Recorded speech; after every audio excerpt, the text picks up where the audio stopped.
ಚಿಕ್ಕಪ್ಪನಹಳ್ಳಿ ಗ್ರಾಮದಲ್ಲಿ ಕೊಟ್ರಸ್ವಾಮಿ ದೇವರ ರಥೋತ್ಸವ ಹಮ್ಮಿಕೊಳ್ಳಲಾಗಿತ್ತು. ಚಿತ್ರದುರ್ಗ ತಾಲೂಕಿನ ಚಿಕ್ಕಪ್ಪನಹಳ್ಳಿ ಗ್ರಾಮದಲ್ಲಿ ಮಂಗಳವಾರ ಬೆಳಗ್ಗೆ 11 ಗಂಟೆಗೆ ಗ್ರಾಮದ ಆರಾಧ್ಯ ದೈವ ಶ್ರೀ ಕೊಟ್ರಸ್ವಾಮಿ ದೇವರ ರಥೋತ್ಸವ ಹಮ್ಮಿಕೊಂಡಿದ್ದು, ಈ ಹಿನ್ನೆಲೆ ದೇವಸ್ಥಾನವನ್ನು ಸಂಪೂರ್ಣ ತಳಿರು ತೋರಣದಿಂದ ಸಿಂಗರಿಸಿದ್ದು, ಬಣ್ಣ ಬಣ್ಣದ ಹೂಗಳಿಂದ ಅಲಂಕರಿಸಲಾಗಿತ್ತು.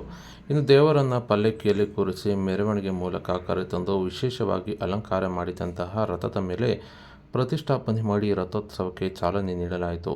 ಇನ್ನು ನಾನಾ ಭಾಗದಿಂದ ಬಂದಂಥ ಭಕ್ತರು ರಥಕ್ಕೆ ಬಾಳೆಹಣ್ಣು, ಹೂವನ್ನು ತೂರಿ ರಥಕ್ಕೆ ಕಟ್ಟಿದ್ದ ಹಗ್ಗವನ್ನು ಎಳೆದುಕೊಂಡು ಹೋಗಿ ರಥೋತ್ಸವದಲ್ಲಿ ಪಾಲ್ಗೊಂಡು ದೇವರಲ್ಲಿ ತಮ್ಮ ಇಷ್ಟಾರ್ಥ ಸಿದ್ಧಿಗಾಗಿ ಪ್ರಾರ್ಥನೆ ಸಲ್ಲಿಸಿದ್ದು ಕಂಡು ಬಂದಿತ್ತು.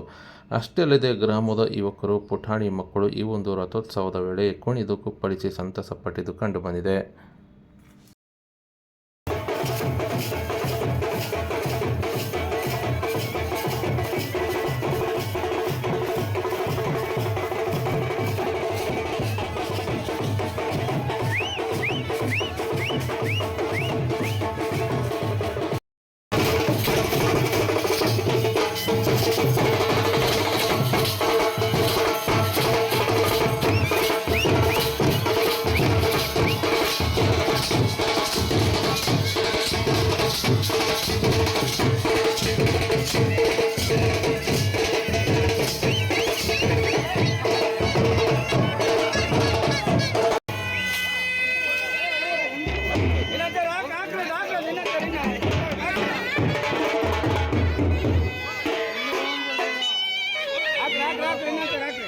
ಹಾಕ್ರಿ